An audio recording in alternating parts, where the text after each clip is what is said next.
வரவேற்புரை செல்வன் பி. அக்ஷரத் சமீபகுமார் பாட்டுரை.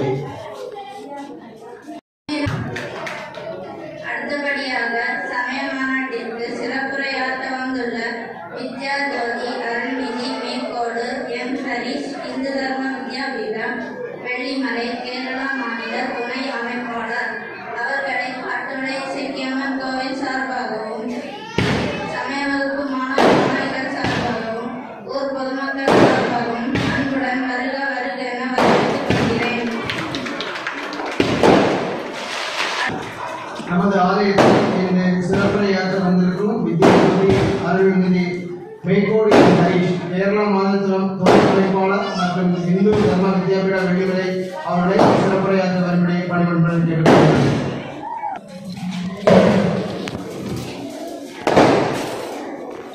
வசுதேவ சுதம் தேவம் கம்சசாணோரமர்தனம் தேவகீ பரமானந்தம் தம் வந்தே ஜகத்குரும் மோகம் கரோதி வாசாலம் பங்குல் லங்கயதே கிரும் யத்கிருபாதமதம் வந்தே பரமானந்த மாதவம் எத்திற்கும் தானாகி என்னிதயத்தை ஊட்டி தித்திக்கும் ஆனந்தத்தேனே பராபரமே ஓடும் இருக்கையும் ஒன்றாக கண்டவர்கள் தேடும் பொருளான நட்பே பராபரமே சித்த நினைவும் செய்யும் செயலும் நீ என வாழும் உத்தமக்கான நல்லுறவே பராபரமே ஓயாதோ என் கவலை உள்ளே ஆனந்த வெள்ளம் பாயாதோ வாய் திறந்து பகராய் பராபரமே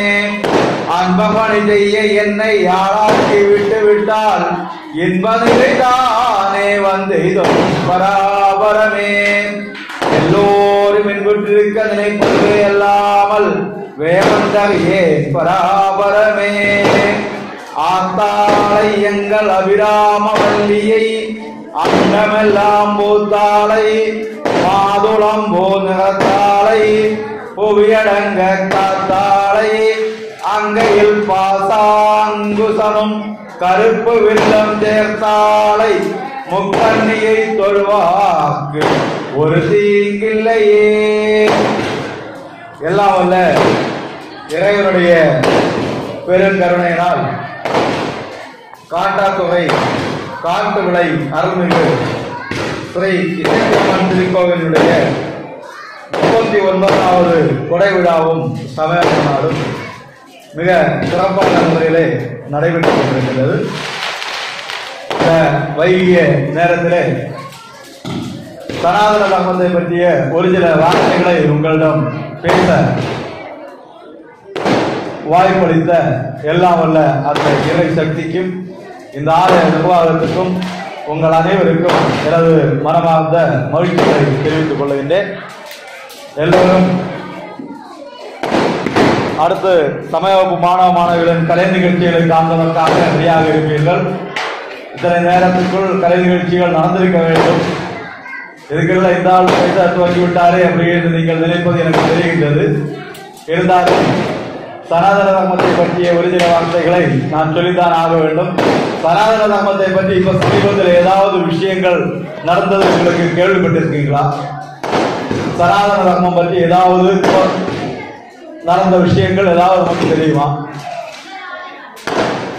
எல்லாரும் சனாதன தர்மம் தானே இருக்கீங்க, சனாதன தர்மத்தில் தானே இருக்கீங்க. அதனால சனாதன தர்மம் இவர் சொல்லி யோசிக்கிறீங்க, அப்படிதானே? சனாதன தர்மம் என்றால் என்ன அப்படி ஒரு கேள்வி கேட்டால் யாராவது பதில் சொல்லுவீங்களா? சனாதன தர்மம் என்றால் என்ன? அங்க டான்ஸ் ஆனது ரெடியா இருக்கா? நீங்க இதுக்கெல்லாம் கேள்வி எல்லாம் அப்படிதான். உண்மையிலே ரொம்ப சந்தோஷமா இருந்து இந்த ஊரை பார்த்தப்போ. நான் வந்த நேரத்தில இருந்து முடியும் வரைக்கும் ஒரு சகோதரி கோயில் மணி அடித்துக் கொண்டிருந்தார். கைவிடவே இல்லை, அடிச்சுட்டே இருந்தாங்க. அது யாராலும் அவங்களுக்கு தெய்வத்தினுடைய அருள் கிடைக்கும். ரெண்டாவது, நான் நிறைய சமய மாநாடு மேடைகள் போயிருக்கேன். இறைவணக்கம் பாடுறதுக்கு தம்பிகள் வந்தது இறைவணக்கம் பாடுறதுக்கு தான் தான் ஒரு 2-3 இடத்துல தான் பார்த்துருப்பேன். எல்லா பிள்ளைகளை சொல்லி விட்டு பையன்மாரெல்லாம் எங்கேயாவது கட்சி அடிச்சுட்டு இருப்பாங்க. உண்மையிலே இங்க அந்த தம்பிகள் வந்து இறைவனுக்கு ரொம்ப அழகாக மனப்பாடம் பண்ணி பாடினதை கண்டு ரொம்ப சந்தோஷமாக இருந்தது. நம்முடைய இவர்கள் கையில நமது சனாதன தர்மம் பாதுகாப்பாக இருக்கும். அதனால் சனாதன தர்மம் என்றால் என்ன? யாராவது சனாதன தர்மம் என்றால் எனக்கு இப்படி ஒரு பிரச்சனை உண்டு. நான் எங்க போனாலும் இப்படி கேள்வி கேட்டு உங்களை குழப்பம். சனாதன தர்மம் என்றால் எப்படி ஒரு அரை மணி நேரம் என்ன நீங்க சகிச்சு ஆகணும். நான் பிள்ளைகாவில இருந்து மெனக்கிட்டு வந்திருக்கேன், அதை விட்டுட்டு போக மாட்டேன். சனாதன தர்மம் என்றால் என்ன? இல்லைன்னா இப்ப சமீபத்தில் சனாதன தர்மம் பற்றி ஏதாவது கேள்விப்பட்டீங்களா? சொல்லலாம், தைரியமா சொல்லலாம். ஆளுதான் பார்க்க கொஞ்சம் கண்ட கொள்ளா இருக்கும். கடவுள் டிசைன் செய்தப்போ கொஞ்சம் கோபமா இருந்தவங்க செஞ்சிருப்பாரு. உள்ள பால் போல மனசுதான் பாவம். சொல்லு சனாதன தர்மம். அண்ணா மாதிரிலாம் இருக்கு தெரியுமா? சொல்லமா சனாதன தர்மத்தை அழிக்க போகணும்னு சொல்லிட்டு இருந்தாங்க இல்லையா? சனாதன தர்மத்தை வேற வைக்கணும், சனாதனத்தை வேற வைத்தால் தான் அப்படி எல்லாம் சொன்னாங்க. நமக்கு அந்த சைடுல ஒன்றும் பிரச்சனை கிடையாது, நம்ம அந்த பக்கத்துல போக வேண்டாம். சனாதனம்னா என்னன்னு நமக்காவது தெரியுமா? சனாதன தர்மத்தை சார்ந்து நமக்காவது தெரியுமா? நாம எல்லாம் யாரு? இந்துக்கள், அப்படிதானே? நாங்க எல்லாம் இந்துக்கள் அப்படி சொல்லக்கூடியவங்க எல்லாம் இந்துக்கள். நான் எல்லாம் இந்து. உண்மையிலே இந்து என்று ஒண்ணு கிடையாது இந்த உலகத்தில். இந்து என்பது ஒரு மதமும் கிடையாது. இந்து என்பது அதாவது அந்த ஹிந்து குஷ் மலைக்கு இந்த பக்கத்துல வாழ்ந்த எல்லா மக்களுக்கும் பொது பெயர் ஹிந்து. அது வெள்ளைக்காரன் வந்து போன பக்கத்துல அந்த பெயர் வந்தது. இந்து என்ற பெயர் வெள்ளைக்காரன் தந்தது என்றெல்லாம் சொல்லுவாங்க. அதெல்லாம் சும்மா உபரிடத்திலேயே இருக்குது. யாவத் ஹிந்து சரோவரம் விமாலய சமாரம்பா யாவத் ஹிந்து சரோவரம் தம் தேவநர்விதம் தேசம் ஹிந்துஸ்தானம் பிரயச்சதி. ஹிந்துஸ்தானம் என்று வேதங்கள்ல இருக்குது இந்த பேர். அப்படிப்பட்ட தேசம் இது. அதனால இந்து என்பது யாரும் தந்ததோ யாராவது இங்க வந்துட்டு போனதுனால வந்த மதமோ அல்ல. ஏன் இந்துன்னு ஒரு ஐடென்டிபிகேஷன் வந்தது அப்படின்னா, இப்ப நமக்கு தெரியும் ஒரு 20 வருஷங்களுக்கு முன்னால நமக்கு எல்லா வீட்லயும் கோழி இருக்கும். கோழி முட்டைக்கு நாடன் கோழி முட்டை, கோழின்னு தான் சொல்லுவோம். அவ்வளவுதானே, கோழி தான் வீட்டுல கோழி நிற்குதுன்னு தான் சொல்லுவோம். கொஞ்சம் கழிஞ்சு வான்கோழி, கினி கோழி, வெள்ளைக்கோழி, இப்ப என்னது பேர் நிறைய வச்சு. இப்ப நம்ம பழைய கோழிக்கு என்ன பேரு? நாடன் கோழி, அப்படிதானே? பழைய இங்க இருந்த கோழிக்கு நாடன் பேர். ஏன்னா வேற ஐட்டம்ஸ் நிறைய வந்ததுனால இங்க இருந்ததை ஐடென்டிஃபை பண்ணதுக்கு அதுக்கு ஒரு பேர் கொடுத்தாங்க, நாடன் கோழி. அது மாதிரி வேற பலரும் வந்து ஏறினதுனால இங்க இருந்ததுக்கு ஒரு ஐடென்டிபிகேஷன் கொடுத்தாங்க, இந்துக்கள். அதான் இந்து. அல்ல, இந்து என்பது ஒரு மதம் கிடையாது, அது ஒரு தர்மம், வாழ்க்கை நதி. சனாதனம் என்று சொன்னால் ஒரு 1000, 2000, 10,000 வருடங்களுக்கு முன்னால் எப்படி இருந்ததோ அதே அப்படிதான் இப்படியும் இப்போதும் இருக்கும். அழியாதது, மாற்ற முடியாதது, அழிக்க முடியாதது என்பது அந்த சனாதனம் என்கின்ற வார்த்தையினுடைய பொருள். அப்ப இந்த சனாதனத்தை அழிப்போம்னு யாராவது சொன்னாங்கன்னா நம்ம அதை பற்றி கவலைப்பட வேண்டிய தேவை கிடையாது. ஏன்னா சனாதனம் அழிக்க முடியாதது நமக்கு தெரியும். ஆனா சனாதனத்தை அழிக்க முடியும். யாரால அழிக்க முடியும்னா நம்மளால அழிக்க முடியும். நாம சனாதனத்தை அழிக்க முடியும். சனாதனத்தினுடைய முதல் அடையாளம் சமய சின்னங்கள். சமய சின்னம் அணிதல் என்று. சமய சின்னம்னா என்ன? ஒரு 5 சமய சின்ன பேர் சொல்லி பார்ப்போம். சமய சின்னங்கள் 10 5 சமய சின்னங்களுக்கு பேர் சொல்ல முடியுமா? எழுப்பி சொல்லணும். நாங்கெல்லாம் ஜான்சி ராணி லட்சுமி பாய்க்கு சித்தப்பனுங்க மக்களாக்கும். வாங்க சொல்லலாம். வா வா தைரியமா.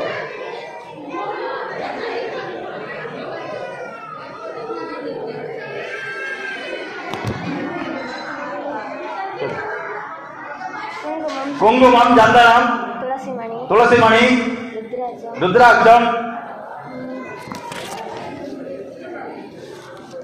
காப்பி திருமணம். 5 பேர் சொல்லிட்டாரு தம்பி.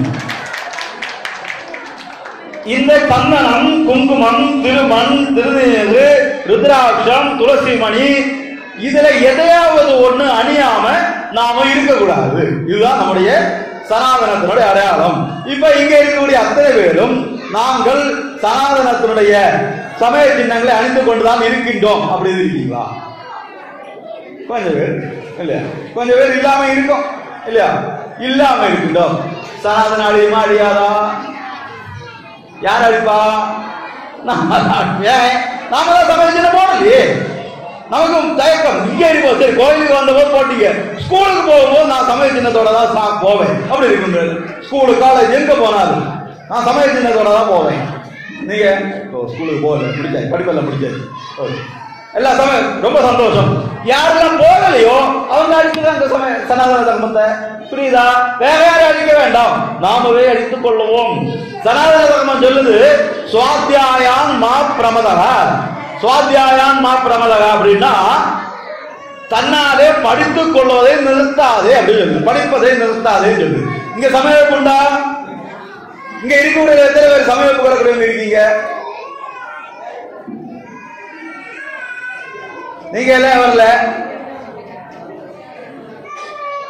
நீங்க ஏன் சமயப்பு வரலாம்? நாங்க வேற ஊர்ல போவோம். பாத்தீங்களா, இத்தனை பேர் சமயப்புக்கு வரவே இல்லை. சமயப்புன்னா என்னது? அது எல்கேஜி யூகேஜி 5ஆம் கிளாஸ் பிள்ளைகளுக்குள்ள ஒரு கிளாஸ். அங்க ஆசிரமத்துல இருந்து கொஞ்சம் பேர் வந்து படிப்பிப்பாங்க. அந்த கிளாஸ் நான் பிள்ளைய விட்டுருக்கேன். அட்டெண்டன்ஸ் வச்சு பைசு கொடுப்பாங்க கிளாஸ்ல. அதனால விட அதான் சமய வகுப்பு. சமய வகுப்பு என்பது என்னுடைய சமயத்தை, என்னுடைய தர்மத்தை பற்றி எனக்கு புரிந்து கொள்வதற்கு ஒரு இடம். அதெல்லாம் எனக்கு தெரியும் சார். என்னுடைய மதத்தை பற்றி எனக்கு நிறைய தெரியும். வந்து சொல்லிக் கொடுங்க. தெரியவங்க வந்து சொல்லிக் கொடுங்க, தெரியாதவங்க வந்து படியுங்கள். அப்ப இங்க இருக்கிற ஒரு 70% பேரு சமய வகுப்புக்கு வராதவங்க. சனாதனம் அடியுமா அடியாதா?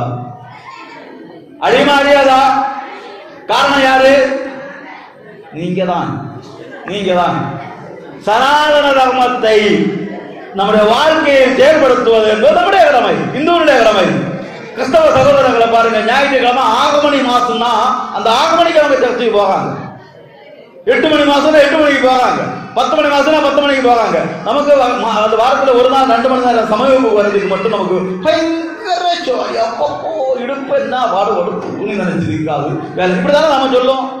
நம்ம ஒரு ஞாயிற்றுக்கிழமை தான் உண்டு, அன்னைக்கு வீட்டில் நடக்கண்டாமா, அப்படித்தானே சொல்லுவோம். ஏன் அப்படி நமக்கு ஆச்சு? அப்ப நமக்கு அந்த ஒரு மனதளவு ஒரு மந்தம் இருக்கின்றது. சனாதனத்தை யார் அழிக்கிறார்கள்? விடியல் ஆட்சி அழிக்குது இல்ல. யாருதான் அழிக்காம? நாம சனாதனத்தை அழிக்க விட மாட்டோம். போராட்டம். சனாதனத்தை பற்றி படிக்கிறதுக்கான வாய்ப்பு கிடைக்கும் போது நாம வரவில்லை. அடுத்து சுவாத்தியாயம் மா பிரமதக. அடுத்து சுவாத்தியாய பிரவச்சனாபியான பிரமதக. நீ படிக்கணும், அடுத்தவங்களுக்கு சொல்லி கொடுக்கணும். அதை விட்டுறாது. எத்தனை பேர் இருக்கீங்க சமய ஆசிரியர்கள்? 1 2 3 4 5 மீதி உள்ளவங்க ஆசிரியர்கள் ஆகல. பாத்தீங்களா? ஆகல. பக்கத்துல உள்ள ஊருக்கெல்லாம் போகணும். இங்கிருந்து அப்படி ஈசல் பறந்து போல ஊரு மொத்த போய் சமய வகுப்பு எடுக்க வேண்டும். பிள்ளைகளுக்கு சொல்லிக் கொடுக்க வேண்டும். சின்ன குழந்தைகளுக்கு சொல்லிக் கொடுக்க வேண்டும். வெள்ளிமலையில சுவாமி மதுரானந்தர் கண்ட கனவு, மதுரானந்தஜி மகாராஜை பற்றி நினைக்கும் போதே கண்ணீர் வரும். எவ்வளவு கஷ்டப்பட்டு ஒரு மனிதர் இந்த சமுதாயத்தை கட்டமைத்து இன்றைக்கு இங்க இப்படி கோயில் இருக்கிறதுக்கும், இப்படி நீங்க எல்லாம் இங்க உட்கார்ந்து இருக்கிறதுக்கும், நான் இங்கு நின்று பேசுவதற்கும் காரணமான செயலை செய்த ஒரு தீர்க்கதரிசி. என்னுடைய 100% என்னுடைய நம்பிக்கையில 2 தீர்க்கதரிசிகளை தான் நான் மதிக்கின்றேன். என்னுடைய மனதிலே உச்ச இடத்திலே வைத்து நான் வணங்குகின்றேன், மதிக்கின்றேன். 2 பேரு. ஒன்று டாக்டர் கேசவ பலிராம் கெட்கேவார். 1925ஆம் ஆண்டுல அவர் கண்ட ஒரு சிந்தனை, அவர் ஆரம்பித்த ஒரு விஷயம் இன்றைக்கு பாரதம் முழுக்க பறந்து நமது தேசத்தை இன்றைக்கு உலகின் குருவாக மாற்றிக் கொண்டிருக்கின்றது என்று சொன்னால் அது அவருடைய வேற யாரும் இருக்கக்கூடிய யாராடைய செயல் அல்ல. அவர் கண்ட லட்சியம், அவருடைய அந்த லட்சியமான வேலை, அடுத்த லட்சிய புருஷன் நம்முடைய மதுரானந்தஜி மகாராஜ். இவர்கள் எல்லாம் கஷ்டப்பட்டு இப்படி ஒரு வாய்ப்பை தந்து நம்முடைய ஊர்களோ இந்த சமய வகுப்பை நடத்தும் பொழுது நாம என்ன செய்ய வேண்டும்? அதுல பங்காளிகள் ஆகணும். நான் எனக்கு நேரம் இல்லை, நான் அது முடியாது, நான் அங்க வந்திருந்தா இந்த அண்ணாச்சி வந்திருக்காரு, அந்த அண்ணாச்சி வரல, அது நான் இந்த பிள்ளைங்களை வச்சிருப்பாங்க. நான் இப்ப போனா தொடக்கத்திலே கூட இருந்தாச்சு பிள்ளைங்க என்ன பார்த்தானா என்ன பார்த்துக்கிறதா சொல்லுவாங்க. பெரியவங்களுக்காக வேண்டி, ஆண்களுக்காக வேண்டி தனி கிளாஸ் எல்லாம் ஐடியா போட்டிருக்காங்க. இப்போ 50 வயசுக்கு மேல பரீட்சை எழுத முடியாதுங்களா பெரியவங்களுக்காக, அம்மாமாரு ஐயாமாருக்காக வேண்டி தனி சிலபஸ் வருது. எல்லாம் சரியாகிட்டு தான் இருக்கு. எல்லாருக்கும் அந்த சமய பணியில சேர்ந்து வர்றதுக்குள்ள வாய்ப்புக்காக வேண்டி அந்த விஷயங்கள் செஞ்சு கொண்டு இருக்கின்றார்கள். நாம் எல்லாம் அதுல வரணும். நாம எந்த தயக்கமும் நினைக்க கூடாது. அது மாதிரி அவர் சமய வகுப்பு கனவு கண்டது மாதிரி பெண்களுடைய ஒற்றுமைக்காக திருவிளக்கு பூஜையை கனவு கண்டார். இங்க திருவிளக்கு பூஜை உண்டா? நடந்துதா? என்னைக்கு நடந்தது? நேற்று. எத்தனை பேர் வந்தீங்க? இங்க இருக்கக்கூடிய ஆணுங்களுக்கு வாய்ப்பு இல்லடா, கைதான். இது பெண்களுக்கான பார்க்கல. திருப்பி திருப்பி இப்படி கை தூக்கி கை இல்லாம ஒரு மேற்கொள்ள வாருங்க, எண்ணெய் காய்ச்சி வச்சிருக்கேன், விளம்பரம் விட வேட இடங்கடி. அப்போ நிறைய பேர் வரல பாத்தீங்களா? அவங்க வந்தாங்களா? அவங்க அவங்க அண்ணா அவங்க அங்க அண்ணா இருக்கு ஒரு ஆளை பார்த்தனே, அவங்க ஏன் வரல? ஏன்னா வீட்டுல ரொம்ப தூரம் அப்படிதானா? இங்க இனி ஒண்ணு போட்டிருக்காங்க, காலை 5 மணி இதில் நடந்த கப்பு 5:30 கணபதி ஹோமம். காலை 5:30 மணிக்கு நடந்த கணபதி ஹோமத்தை நான் பார்த்தேன். எத்தனை பேர் சாதனை எடுத்து கொடுக்க வந்தீங்களோ? மீதி உள்ளவங்க யாரும் பார்க்கல.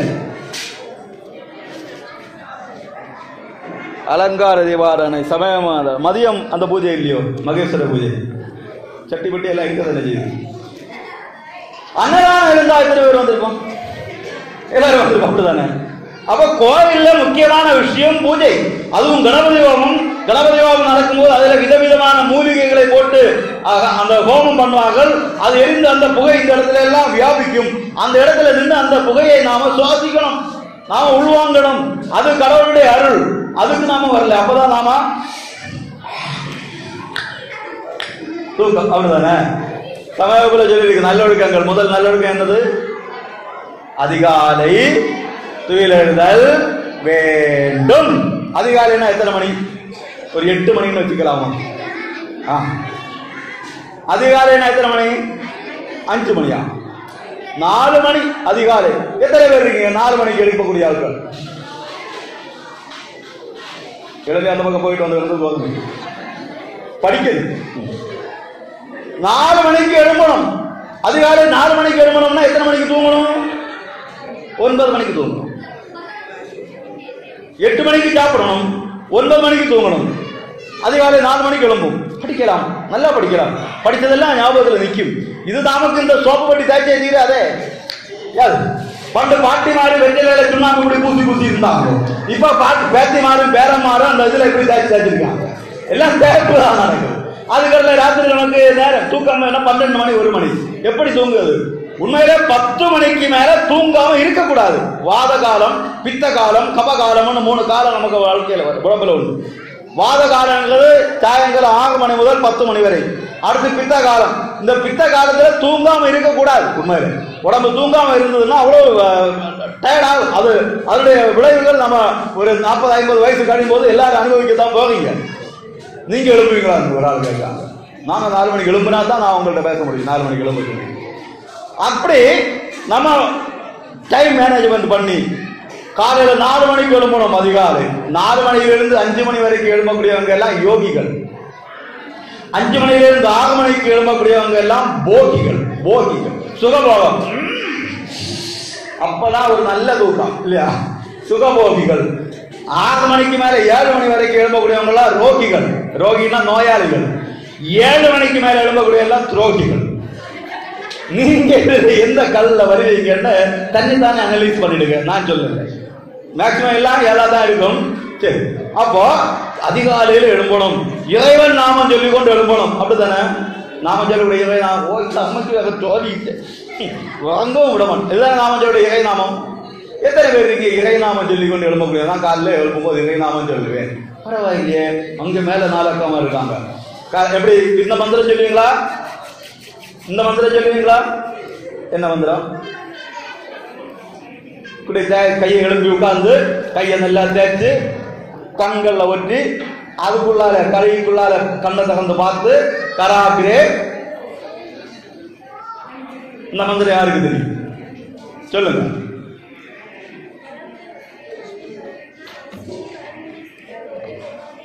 வாங்க. கராகிரே வசதே லட்சுமி, கரமத்தியே சரஸ்வதி, கரமூலே ஸ்திதா கௌரி, பிரபாதே கரதர்சனம். கையினுடைய நுனியில் லட்சுமி தேவி வசிக்கின்றார். நோட்டு இப்படிதான் எண்ணும், நுனி வச்சுதான் எண்ணும். அப்படிதானே? லட்சுமி தேவி வசிக்கின்றார். கராகிரே வசதே லட்சுமி, கரமத்தியே சரஸ்வதி. புத்தகத்தை கையில இப்படி வச்சு படிக்கணும்.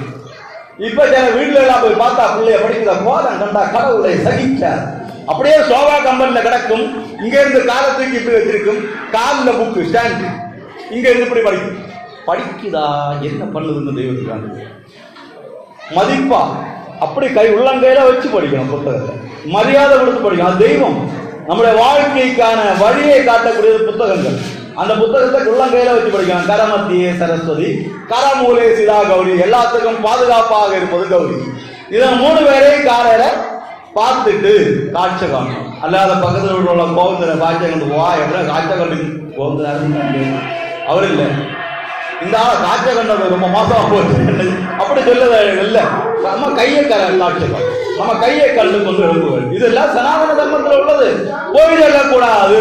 யாரெல்லாம் போய் சொல்லாத சத்தியம் வதாக தர்மம் தர மந்திர வேத வார்த்தை. சனாதன தர்மம் சொன்ன முக்கியமான வார்த்தை சத்தியம் வத தர்மம் தர. உண்மையை பேசு, தர்ம வழியில் நட. நான் உண்மையே பேசுவேன், பொய்யே பேசுவதில்லை. எத்தனை பேர் இருக்கீங்க? பரவாயில்லை, இன்னைக்கு உண்மை சொல்லிருக்கீங்க எல்லாரும் இப்போ உண்மை அப்படிதானா? பொய் சொல்றது ஈஸியா, உண்மை சொல்றது ஈஸியா? எது ஈஸி? பொய் சொல்றது அப்படிதானே? பொய் சொல்றது ஈஸி. நான் இப்போ இந்த தம்பி கிட்ட கேட்க, தம்பி நீ 10ஆம் கிளாஸ் படிக்கல 10ஆம் கிளாஸ் போகல, அந்த அக்கால்கிட்ட கேட்க 10ஆம் வகுப்பு படிச்சீங்கல்ல, அப்ப எத்தனை மார்க் உங்களுக்கு? உண்மையிலே மார்க் கொஞ்சம் ஒரு 200 சில மார்க் தான் உண்டு. அவங்களுக்கு இல்லை, நான் எக்ஸாம்பிள் இப்போ சார்கிட்ட சொல்லும் போது ரொம்ப மதிப்பா இருக்கணும். இல்ல 400 மார்க் தான் இல்லையா? சார் மார்க் வாங்கி பார்க்க போக நானும் உங்களுக்கு 1 மாசம் கழிஞ்சு நான் உங்களை வீட்டுக்கு வந்து பார்க்குறேன். நீங்க அன்னைக்கு 10ஆம் கிளாஸ் எத்தனை மார்க் சொன்னீங்க? 420 தான். ஏன் பொய் சொன்னா அத ஞாபகம் வைத்துக் கொள்ள வேண்டும். பொய் சொன்னால் அது ஞாபகம் வைத்துக் கொள்ள வேண்டும். இல்லைன்னா ஒரு பொய்யை மறைக்கிறது 1000 பொய் சொல்ல வேண்டியிருக்கும். ஆனால் உண்மையை சொன்னால் எனக்கு 200 மார்க் தான், அவ்வளவுதான். எப்போ எத்தனை மார்க் தான்? 200. எது ஈஸி? ஆனால் நம்ம என்ன சொல்லுவோம்? பொய் சொல்லுவதா ஈஸி, அவ்வளவுதானே? நாம அப்படி டூன் பண்ணிட்டோம் நம்மளை. நமக்கு சின்ன வயசுல இருந்து நம்மளை டூன் பண்ணணும். நம்மள அப்படிதான் டூன் பண்ணணும். இந்த அம்மாவும் பிள்ளைமா பஸ்ல போவாங்க. இங்க இருந்து இது என்ன ஜங்ஷன்? புலிப்புரம் ஜங்ஷன். புலிப்புரம் ஜங்ஷன்ல இருந்து சாமியார் மடத்துக்கு அல்ல தக்கலைக்கு போவாங்க. 10 ரூபாய் டிக்கெட் ஏகாச்சு. அம்மா சொல்லுவாங்க, பிள்ளை கண்டக்டர் இந்த பிள்ளைக்கு டிக்கெட். அது 5 வயசு ஆகல, 4 வயசு தான். காணலாம் கொஞ்சம் வளர்த்தி கோழி கொஞ்சம் தின்னு அப்படின்னு சொல்லுவாங்க. உடனே அவர் உடனே இந்த பிள்ளை சொல்லும், what do you say? Yesterday my birthday, 6th birthday. சும்மா இருக்கு. கண்டக்டர் வந்து கேட்பாரு, என்னம்மா இப்படி போய் சொல்ல பிள்ளைய வச்சுட்டு 4 வயசு ஆகிருக்கு இல்லை, டிக்கெட் ஆமா அரை டிக்கெட் 5 ரூபா டிக்கெட். அந்த பக்கம் போன இந்த பிள்ளைங்க தொடையில ஒரு முள்ளு உண்டு. நீ வா, நீ வீட்டுக்கு வா, உனக்கு நான் மீதி வச்சிருக்கேன் வா. அந்த பிள்ளைய அப்படிதானே செய்வோம். நொல்லி திரும்பி வீட்டுல வந்து நங்கு நடிச்சு எதுக்கு வேண்டி 5 ரூபாய்க்கு வேண்டி 5 ரூபாய்க்கு வேண்டி அந்த பிள்ளைக்கு உள்ளால கள்ளத்தை நாம என்ன செய்தோம்? திருக்கி ஏற்றி விட்டோம். பிறகு 15 வயசு ஆகும்போது ஒன்னு எங்க வீடு ஒரு வழிங்களா சார் போன் வரும். நம்ம உள்ள நேரம் உண்டாக்கி வீட்டுக்கு போகணும். பொண்ணு ஒரே கள்ளம் சொல்லுது சார், திருத்துங்க சார்.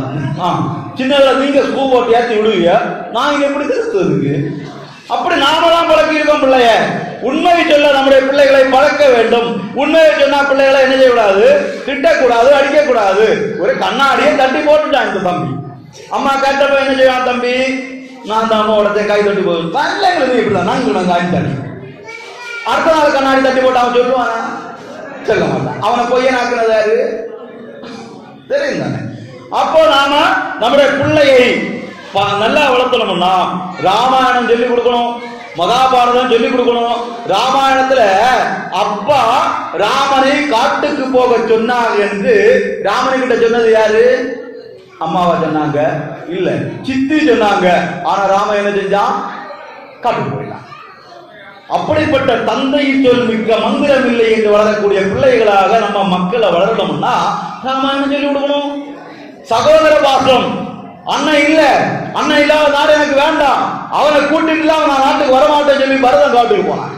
அண்ணன் வரவே மாட்டேன்னு சொல்லிட்டான். அவனுடைய செருப்பை வாங்கி தலையில வச்சுட்டு நாட்டுல வந்திருந்து நாடாண்டான் பரதன். சகோதர பாசத்தை சொல்லி கொடுக்கணும். பிள்ளைகள் அதையெல்லாம் சின்ன வயசுல படிச்சு வளர்ந்தாதான் நம்முடைய பிள்ளைகள் நல்ல பிள்ளைகளாக இருக்கும். இல்லாம இருந்தாச்சுன்னா எதிர்காலத்துல நல்ல ஓல்டேஜ் ஹோம் எங்க கிடைக்கும் அப்படின்னு சர்ச் பண்ணிட்டு இருப்பாங்க பிள்ளைங்க. யாருக்கு வேண்டி? நான் சொல்ல மாட்டேன். நம்ம பிள்ளைகளை நல்ல பிள்ளைகளாக வந்து நம்முடைய வேலை இருக்கின்றது. பிள்ளைகள் போய் சொல்லக்கூடாது. பிள்ளைகள் சின்ன பிள்ளைங்க இருக்கீங்க, நீங்க போய் சொல்லாம இருக்கணும். ஆசை இருக்கா எல்லாருக்கும்? உண்மை மட்டும் சொல்லணும் ஆசை இருக்கா?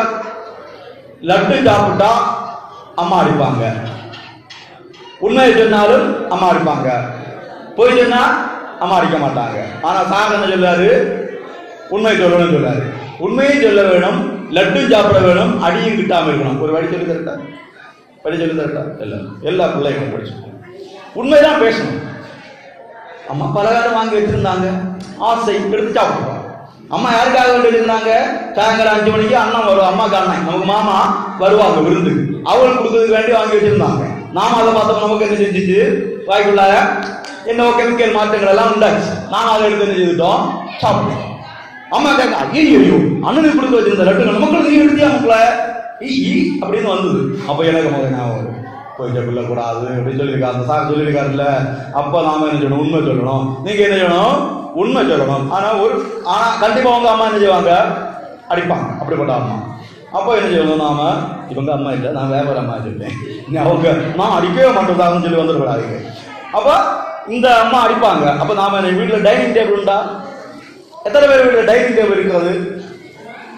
எல்லா வீட்டுல வாங்கணும். எல்லா வீட்லையும் இல்லாதவங்க வாங்கணும். வாங்கி பின்ன செவரில் அந்த ஷெல்ஃபில் முட்டு வேதனைக்குள்ள எண்ணெய் கூட வாங்கி வச்சுக்கணும்.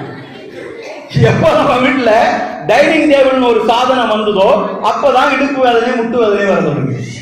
புரியுதா? அது வரைக்கும் இல்லை. பழைய ராக்கம்மாளுக்கும் காக்கம்மாளுக்கும் இல்லை. இப்போ உள்ள கீதா காலுக்கும் சுதாரட்சுமிக்கும் எல்லாம் என்னது உண்டு, முட்டு வலி இடுப்பு வலி. ஏன் வந்தது? இந்த இதுதான் ஒரு காரணம். அந்த டைனிங் டேபிள் இருக்குமில்ல, டைனிங் டேபிளுக்கு அந்த பக்கம் போய் நிற்கணும். அம்மா எங்க நிற்பாங்க? இந்த பக்கம் நிற்பாங்க. நீங்க சொல்லணும், அம்மா எனக்கு ரொம்ப ஆசையா இருக்குது, அம்மா ஒரு லட்டு எடுத்து சாப்பிட்டேன். அம்மா என்ன செய்வாங்க? அடிக்க வருவாங்க. நாம என்ன செய்யணும்? ஓடணும். எங்க வீட்டுக்கு அப்படியே ஓடிடுவாரு, காலை அடிக்க ஓடிடுவாரு. மா சுத்தி ஓடணும். புத்திசாலி உள்ள அம்மா ஒரு 3 நாள் வச்சுட்டு போவா, இந்த பயில கொண்டு போத்த போடா அப்படி சொல்லிட்டு அம்மா என்ன செய்வாங்க? போவாங்க. லட்டு சாப்பிட்டோமா? அம்மா கிட்ட போய் சொன்னமா? உண்மை சொன்னமா? சொன்னோம். அடி கிடைச்சதா? இல்லை. ஐடியா கொள்ளாமா? இதை கடைபிடிங்க. இப்படி ஒரு 4 தடவை நீங்க பழகும்போது உங்களுக்கே அந்த உண்மை சொல்வது ரொம்ப சந்தோஷமாக இருக்கும். அடுத்த உண்மை நல்லா சொல்லுவீங்க. இனி ஒரு விஷயம், பின்குறிப்பு. அங்க உங்க அம்மா ஸ்கூல்ல படிக்கும்போ ஹை ஜம்ப் சாம்பியனா இருப்பாங்க. இவங்க இந்த டைனிங் டேபிள்ல கையை குத்தி டைவ் எடுத்து பிடிச்சு வாங்கினாங்கன்னா என்ன வந்து காட்டக்கூடாது அப்படின்னு சொல்லிட்டு கவனமாக. அப்போ நீங்க உண்மை சொல்லணும். திருவிளக்கு பூஜைக்கு தாய்மார்கள் எல்லாம் வரணும்னு சொல்லி சுவாமி சொன்னார். ஏன் தாய்மார்களை வர சொன்னாங்க? போற்றிமார் இருக்காங்கல்ல, இந்த போற்றிமாரு கோயிலுக்கு உள்ளால போய் அங்க மந்திரம் சொல்லி அங்க ஆத்மசுவாமின்னு சொல்லி எல்லாம் செஞ்சுதான் சாமியை பூஜை பண்ண முடியும். நீங்க இருக்கீங்கல்ல, ஒரு குத்தோலை கருத்து வச்சு அதை விளக்கேற்றி வச்சுட்டு என்ன சொல்லுவீங்க? நாங்கள் ஏற்றி வழிபடும் இந்த திருவிளக்கில் வந்து உட்கார்வாயாக அப்படிதான் சொல்லுவாங்க. சரியே, இந்த திருவிளக்கில் வந்து எழுந்தருளு, நமக்கு முன்னால வந்து உட்கார்ந்து இருப்பாங்க அம்மா. அப்படிப்பட்ட பூஜையாக்கும் கொஞ்சம் பேர் செய்யாம இருக்குது. புரியுதா? நாம சின்ன பிள்ளை இவரது எல்கேஜி யூகேஜி 5ஆம் கிளாஸ் பிள்ளைகளை எல்லாம் கொண்டு வரிசையா கொண்டு விட்டுட்டு அம்மாமாரெல்லாம் வீட்டுல சீரியல், அப்பதான் ரொம்ப முக்கியமான சீரியல் ஓடும். அங்க உட்கார்ந்து இருக்கு. இந்த பிள்ளை இங்க இருந்துட்டு பாட்டு அக்கா சொல்ற மாங்கல்ய பிச்சை மடி பிச்சை தாருமம்மா, சந்தான பிச்சைகளும் தரங்களும் தாருமம்மான்னு பாட்டு பாடிட்டு இருக்கும். அடுத்த அந்த அக்கா அவ தொடங்குறாங்க வீட்டதுக்கு நிற்பவும் மாட்டாள். அப்படிதான் நடக்குது நிறைய. இந்த ஊர்ல இல்ல, வேற ஊர். நாம சின்ன குழந்தைகளுக்கு மாங்கல்யம் வேணுமா? வேணும். எப்போ?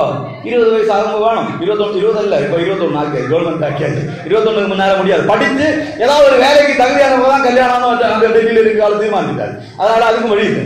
21 வயசு வரைக்கும் கழிஞ்சுதான். அப்போ அந்த பிள்ளைகள் கேட்க எழுதக்கூடாது. அவங்களுக்கு மாங்கல்யம் கிடைக்கும் போது நல்ல மாங்கல்யம் கிடைக்கிறது தப்பு கிடையாது. ஆனா யார் கழுத்தில் மாங்கல்யம் இருக்கின்றதோ, யார் மாங்கல்யத்துக்கான வயசுல நிற்கிறாங்களோ அவர்கள் மாங்கல்யம் பிரச்சனை கேட்கணுமா வேண்டாமா? அல்லாம கோயில்ல பிரசாதம் கொடுக்குமா கிட்ட குங்குமத்துல 1.25 கிலோ குங்குமத்தை எடுத்து சுட்டி எடுத்து சொல்லிட்டு ஒரு இருத்து ஒட்டி விழுந்து மீதி இவ்வளவு எடுத்து இங்க வச்சு ஒரு பூச்சி இங்க சொன்ன உடனே அடுத்த ஒரு பாட்டு பாடுவாங்க சுமங்கலி பூஜையில. எந்த திசை தனில் இருந்தாலும் அவர் எந்த நிலைமையில் இருந்தாலும் கடவுளே சந்திர சூரிய உள்ளவர் அப்படிதானே பாடுவீங்க. அவரு நல்லா இருக்கணும், அப்பதான் நம்ம பைக்ல எங்க இருந்து போகலாம், கல்யாணங்களுக்கு எல்லாம் கூட்டிட்டு போகலாம், நல்ல சாரி எல்லாம் வாங்கி கொண்டு வரைக்கும் போகலாம். அப்படி நம்ம திருவிளக்கு பூஜைக்கு வந்திருந்து பாடணும். இதெல்லாம் தேவிக்கு முன்னால உட்கார்ந்து நம்ம பாடணும். வீட்டில் உள்ள பிள்ளைங்க எத்தனை பேர் வீட்டில் திருவிளக்கு இருக்கின்றது? உங்க வீட்டில் விளக்கு இல்லையா? இந்த அளவு கேட்டுருவாங்க கொண்டு கொடுக்க வேண்டி வரும்போது வேண்டாம் எனக்கு வீட்டில் தாங்க எல்லா வீட்லையும் திருவிளக்கு இருக்குல்ல. எத்தனை பேர் வீட்டில் டெய்லி விளக்கேற்றக்கூடிய பழக்கம் இருக்கின்றது? எல்லா வீட்லையும். அவங்க எல்லாம் ஏன் கூடல, நீங்க விளக்கேற்றல, எண்ணெய் வாங்கிட்டியா? இப்படிதான் ஒரு ஊர்ல சமயமான முடிஞ்சு வீட்டுக்கு போனேன். அடுத்த நாள் சாயங்காலம் போன் வருது தெரியாத நம்பர் எடுத்து பேசுறேன். அந்த பிள்ளை சொல்லுது, நீங்க தானே நேற்றுக்கு சமயமானாலுக்கு வந்தது? ஆமா. நீங்க இப்ப என் வீட்டுக்கு வரணும், வந்து என்ன வீட்டுல ஏற்றி விட்டு தான் போன வீட்டுல. நான் என்னடா அது கேட்டு வந்தா கேட்டா அந்த பிள்ளை சொல்லுது, நேற்றுக்கு நீங்க திருவிழா அந்த சமயமான பேசும்போது என்ன சொன்னீங்க? குளம் போல எண்ணெய் விட்டு கோலமுடன் ஏற்றி வைத்தேன். அப்படிதானே பாடுவீங்க. குளம் போல எண்ணெய் விட்டு ஏற்றுனா அப்படியே சொல்லி அந்த பிள்ளை வீட்டுல விடிய வளர்க்கு. அதுல எண்ணெய் விடும்போது 4 லிட்டர் 1/2 லிட்டர் எண்ணெய் அதுல போடும். அது விட்டு பாட்டி என்ன பண்ண அது என்ன வித்து அவளுக்கு இப்படி ஒரு வித்து அது சாப்பிடுனா அவன் மயக்கடத்தை என்ன சொல்லிடுவாமா, நீ முக்கி வை என்ன செய்யணுமா, திரி எண்ணெயில முக்கி வச்சு கொடுத்து வச்சா போதுமா. நீ இங்கிருந்து அங்கிட்டு முக்கி கொடுத்தேன்னா அங்கிருந்து இங்கிட்ட எப்படிதான் வரும், புரியுதா? அதனால நல்ல அதுவும் இந்த தீபம் எண்ணெய், தீபாராதனா எண்ணெய் இப்படி எல்லாம் வருது இல்ல, அந்த ஒரு எண்ணெயும் கோயிலுக்கும் வாங்கி கொடுத்துறாங்க. தயவு செய்து உங்களால 200 ரூபாய்க்கு தான் எண்ணெய் வாங்க முடியுமா? 1/2 லிட்டர் நல்ல நல்லெண்ணெய் செக்குலாட்டின நல்லெண்ணெய் வாங்கி கோயிலுக்கு கொடுங்க. உங்க வீட்லயும் அதே எண்ணெய் வச்சு கொடுங்க. உங்க வீட்டுல நல்ல நெய் வச்சு விளக்கேற்றுங்க. தயவு செய்து இந்த எண்ணெய் அது கெமிக்கல் பெட்ரோல், அது படக்குன்னு போட்டோம் போட்டி மாதிரி உள்ள இருந்து வெளியில வரும்போது மூக்குக்குள்ள ஒரு பஞ்சு ஏற்றி விட்டாச்சுன்னா கரியாட்டு வெளியில வரும். அந்த அளவுக்கு அது அழுக்கு. நமக்கு சமுதாயத்தை கெடுப்பதற்காகவே இவனை செய்து விடக்கூடியது.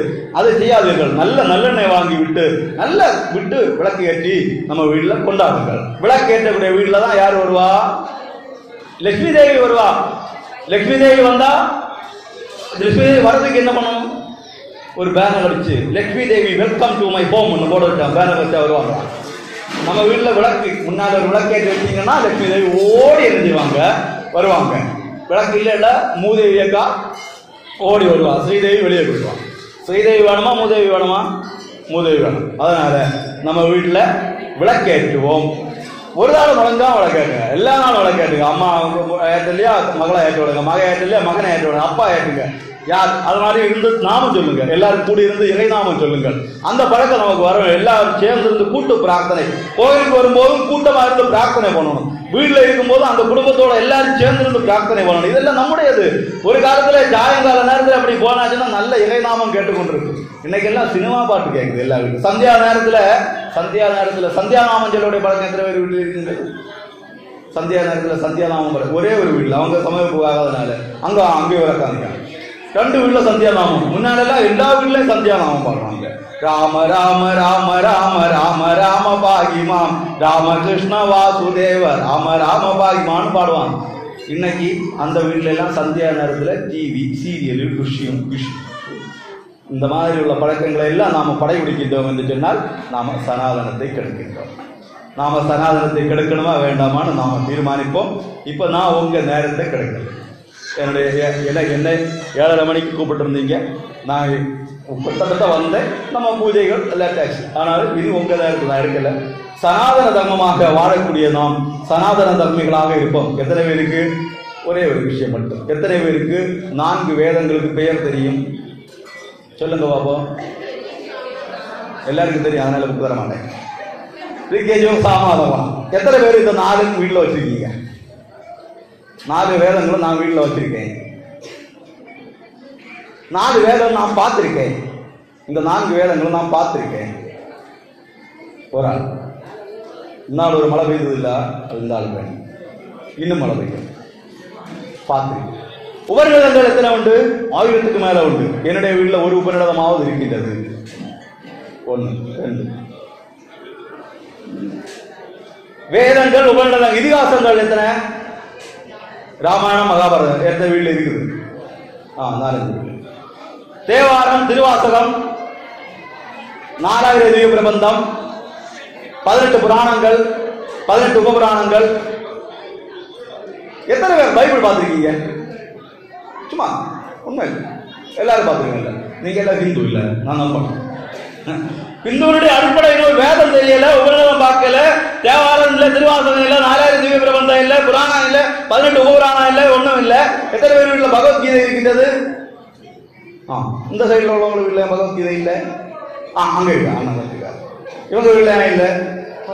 இந்த ஜீன்ஸ் பேண்ட் வாங்கி போடுறதுக்கு 450 ரூபா, 150 பகவத்கீதை வாங்க முடியாதா?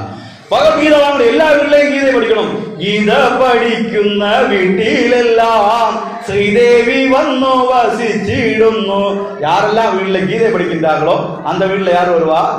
ஸ்ரீதேவி வந்து வசிப்பாள். இப்படி சொன்னோம்னா நந்தியில சொல்ல பையன் என்ன பின்னைக்கு எங்களுக்கு எங்களுக்கே தின்ன தேவையில்லை, லட்சுமிக்கு தின்ன கொடுக்குறது யாருன்னு. லட்சுமி நம்ம வீட்டுல வந்தா என்ன ஆகும்? வீடே மாறும் இல்ல. அப்போ எல்லா வீட்லையும் லட்சுமி வரட்டும், எல்லா வீட்லையும் லட்சுமி கடாட்சம் பெருகட்டும். எல்லாரும் விளக்கேற்றுவோம், எல்லாரும் வீட்டுல சந்தியாநாமம் சொல்லுவோம், எல்லாரும் முடிஞ்ச அளவுக்கு தினசரி கோயில்களுக்கு வந்து சாமி கும்பிடுவோம். இதையெல்லாம் செஞ்சாச்சுன்னா யார் நினைச்சாலும் சனாதன தர்மத்தை ஒன்றும் பண்ண முடியாது என்று உறுதியாக சொல்லிக்கொண்டு, ஓம் அங்கிங்கனாதபடி எங்கும் நிறைந்த எல்லாம் அல்ல எல்லாம் வகையும் இறைவனை கருவுற்ற நாள் முதல் காத்து உண்ணா உணவும் அருந்த நீரும் சுவாசிக்க காற்றும் உலாவ பூமியும் காண சூரிய சந்திர ஒளியும் எண்ண மனமும் ஏந்தி போன்ற வாயும் கூப்பித்தோட கரங்களும் வணங்க சென்னியும் தந்து அனைவருக்கும் பேரர் புரியும் நீ. இந்த ஊர்ல 10ஆம் வகுப்பு, 15ஆம் வகுப்பு, 12ஆம் வகுப்பு கல்லூரிகள் படிக்கக்கூடிய பிள்ளைகள் இருக்கலாம், அதற்கு கீழ் வகுப்புகளில் படிக்கக்கூடிய பிள்ளைகள் இருக்கலாம். அவர்களுக்கு தங்களுடைய படிப்பு நன்கு வரவும், நல்லபடியாக தேர்வுகளில் வெற்றி பெற்று இனிப்பும் பெரிய தேர்வுகள் வரப்போகின்றது. அதிலெல்லாம் நல்ல மதிப்பெண்கள் பெற்று மேல் படிப்புக்கு தேவையான மதிப்பெண்கள் பெற்று நல்ல எதிர்காலம் அமையவும், திருமணத்துக்காக வேலைக்காக காத்துக் கொண்டிருக்கிற பிள்ளைகள் இருக்கலாம், அவர்களுக்கு நல்ல எதிர்காலம் அமையவும், தன்னுடைய பிள்ளைகளுடைய படிப்பு, வேலை, திருமணம் போன்றவற்றுக்காக காத்திருக்கக்கூடிய பெற்றோர்கள் இருப்பீர்கள், அவர்களுக்கு அவர்களுடைய ஆசை நிறைவேறவும், இந்த ஊர்ல நோய் வந்து கஷ்டப்படக்கூடியவர்கள், கடன் தொல்லையால் துன்பப்படக்கூடியவர்கள் இருப்பீர்கள், அவர்களுக்கு நல்லது நடக்கவும், இந்த ஊர்ல நல்ல வசதியானவர்கள் இருப்பீர்கள், நல்ல பணம் சம்பாதிக்கக்கூடியவர்கள், அரசு வேலை பார்க்கக்கூடிய இருப்பீர்கள், ஏழைக்கு உதவக்கூடிய எண்ணம் அவர்களுக்கு வரவும், இந்த ஆலயத்தை நிர்வகிக்கக்கூடிய நிர்வாகிகள், இந்த கோயில் திருவிழாவுக்காக 1 ரூபாயாவது கலெக்ஷன் செய்தவர்கள், இந்த வேலைகள் எல்லாம் ஓடி ஓடி செய்பவர்கள், அவர்களுடைய குடும்பத்தினர் எல்லோருக்கும் மிக அருள் கிடைக்கட்டும். இந்த திருவிழாவுக்காக 1 ரூபாயாவது நன்கொடை தந்தவர்கள், அவர்களுடைய குடும்பத்தினர் அனைவருக்கும் எல்லாம் அருள் கிடைக்கட்டும். கோவிலை பூஜை செய்யக்கூடிய பூஜாரி, அவருக்கு துணை செய்யக்கூடிய பூஜாரிகள் எல்லாருக்கும் அவர்களுடைய குடும்பத்தினருக்கும் எல்லாம் அருள் கிடைக்கட்டும். நம்முடைய தேசத்தை ஆட்சி செய்யக்கூடிய பிரதமர், அமைச்சர்கள் தங்களுடைய வேலையை நன்கு செய்து நமது தேசத்தை உலகின் குருவாக மாற்றி, பாரதம் உலகின் குருவாகமாக எல்லாம் வல்ல இறைவன் அருள் புரிய வேண்டும். இத்தனை நேரம் என்னை கேட்ட அனைவருக்கும் எல்லாம் வல்ல இறைவன் அருள் எண்ணு கிடைக்க வேண்டி பிரார்த்தித்து எனது வார்த்தைகளை இங்கே சுருக்கிக் கொள்கின்றேன். மகிழ்ச்சி. ஜெய்ஹிந்த், வந்தே மாதரம், பாரத் மாதாக்கு ஜெய்.